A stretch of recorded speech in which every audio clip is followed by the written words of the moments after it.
Welcome to this episode of the Sports Detective Show. My name is James Williams, and today we are going to talk about the world of USC college basketball. And if we are talking about USC basketball, we are talking about Bronny James because not of anything Bronny did on the basketball court. We are talking about something that his dad, LeBron James, said after a Lakers loss Friday night against the Memphis Grizzlies. Here's the quote. Here's the reporter, Claire DeLune. Um, she was a reporter for The Guardian covering the Lakers. Here's what the tweet says. During AD's availability, Austin asked LeBron about Bronny's game tomorrow and if he would be starting. LeBron said he thought it was time and loudly said he could play for us right now. Easy. Easy. Okay. So a few things about this. Um, I have no idea if LeBron James was joking or not. Um, I hope he was joking because there is no way that Bronny right now could play for the Lakers. I'll get to that here in a moment. First off, before I get into the we go over kind of the Bronny numbers and kind of what he has been doing at USC this year. I don't blame LeBron James for saying this. Again, I don't know if it was like kind of like a joke. I don't. If he was just trying to be funny. Um, I also don't blame him for being a father that has belief in his son, faith in his son, believes in his abilities, is supporting his son. I have no problem with that whatsoever. With that being said, though, we'll go ahead and just take a look here at Bronny's numbers so far this season at USC. Now, this is a relatively small sample size. This is a whole kind of roster's numbers. USC not necessarily having the best year. They're 8-7. They did play a few tough out of conference games against like ranked opponents that they lost. Like they lost to Gonzaga, Oklahoma, Auburn, who are all having pretty good starts of the season so far. But if you go ahead and look at this numbers right here, we'll go here. Bronny here is fourth. He's leading. He's fourth on the team in scoring right now. Only played 7 games. He had that kind of scary heart thing that kind of helped or kept him out the first part of the season. So that's probably part of the reason why he's only played 7 games, and part of the reason why maybe he's only playing 17 minutes a game. He's averaging 6.7 points per game, and here's the things that very much scare me when we were talking about Bronny's potential on the next level. If you look at his 3-point percentage right here, it's 27%, and his free throw percentage right here, it is 64%. Now, I like to follow a lot of NBA draft coverage, and I like to listen to a lot of NBA draft podcasts, read articles about it. And a thing that they actually say that scouts in the NBA measure for players' ability to shoot and how that translates from college to the NBA, they don't actually look at 3-point percentage. A thing that they actually look at is free throw percentage. And the higher free throw percentage you have, more than likely that translates to your ability to shoot from the outside on the next level. So the fact that Bronny is only shooting 64% so far. Now, again, he's only shot like 14 free throws on the year, so it's a relatively small sample size. It can improve as the season goes on. Obviously, we'll keep an eye on that and monitor that. But if you're just talking about Bronny, the basketball player, and just him as a prospect, he's small. He's like 6'2". He is athletic. He does have some skill, but he's 6'2", and he doesn't necessarily do anything super well. He's not an elite shooter. He's not necessarily an elite playmaker. And I think he's like a solid defender, but nothing that you're basically like hanging your hat on with him defensively. The positives for Bronny, he's not a player that needs the ball in his hands, which with how we play the game of basketball today and how players get developed, usually the best players get the balls in their hands and they create. So the fact, if you can find players on your team that can play without the ball and play in a system, that's actually pretty valuable. So Bronny does have that going for him. But kind of getting into the bigger picture part of this,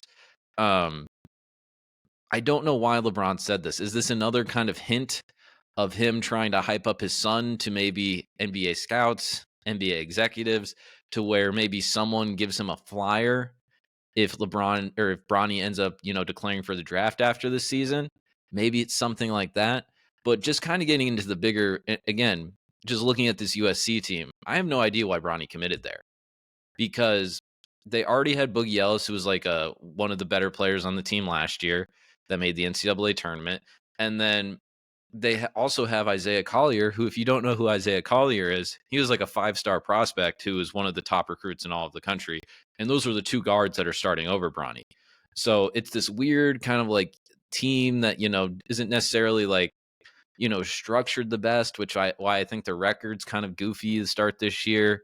Now again, I don't know why he went to USC. Maybe it was a thing where he wanted to stay close to home because his siblings, his mom and his dad are both in Los Angeles, so he wants to stay close to home. I've got no shame in that because I mean I went to Iowa State. If you can see that right there, I'm wearing a sweatshirt, and I went to school 30 minutes away from home. So I have no shame in staying close to home. But if you're Bronny James and you have lived your entire life in your dad's shadow, and you're probably going to live your entire life to a degree in your dad's shadow, I think it probably actually would have been best for you to maybe go on a team where you could, one, get a little bit more playing time, and two, maybe that's a little bit far away from home where you can maybe just kind of be away from all of that stuff and you can kind of go and do your own thing.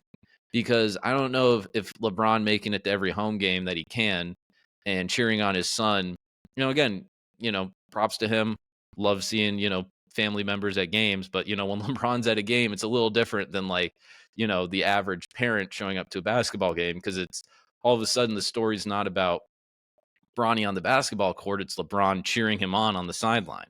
So, um, again, and here's kind of my hot take on this. And I already said I don't think he's ready for the NBA. Again, it could get proven wrong. He can show the ability to improve as the course of the season goes, but I don't think he should be a one and done. I think he should stay at college for a few years, whether that's at USC, whether he transfers somewhere else. I don't know.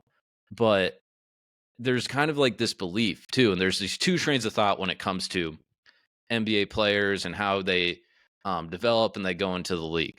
Now, there's this one train of thought where it's like, hey, as soon as you think you can get into the league, go and get into the league. You never know if you're going to get injured. You never know what's going to happen to you at college or whatever level you're playing at. As soon as you can get in, even if you're just going to be a second round draft pick. And kind of part of the idea with that too is if you stay in college, you can, like, the way that you play the college game is significantly different than how you play the NBA game. There's slightly different rules. There's different, skill levels. There's different, like, it's a different way to, evolve your game. And the sooner you get into that NBA, get used to playing that type of basketball, the better. Now, to me, I also think there's an advantage of you just staying in college and being able to be a star on a team. You still get paid the way that you are. And I also think, too, you are going to get elevated in a way by just the way college basketball works because you're going to be way more popular as the star guard of Kentucky or USC than you would be the star of the G League South Bay Lakers. So that's just kind of what I think. I would just try and stay in college a little bit, work on your game there. You have the connections where you can play, talented people in the off season. But that's just kind of my opinion. I think he should stay. Will he stay? Will he go? Will an NBA team draft him? Let me know what you think in the comment section. If you like this video, please hit that like button. And if you like content like this and you like this video, hit that subscribe button. It will really help support the show. Feel free to explore the channel too. I've been talking NBA, college basketball, college football, NFL. We're just starting to put videos like this on YouTube. This is the Sports Detective Show, Sports Detective Podcast. Thank you for watching. Peace out. Talk to you next time.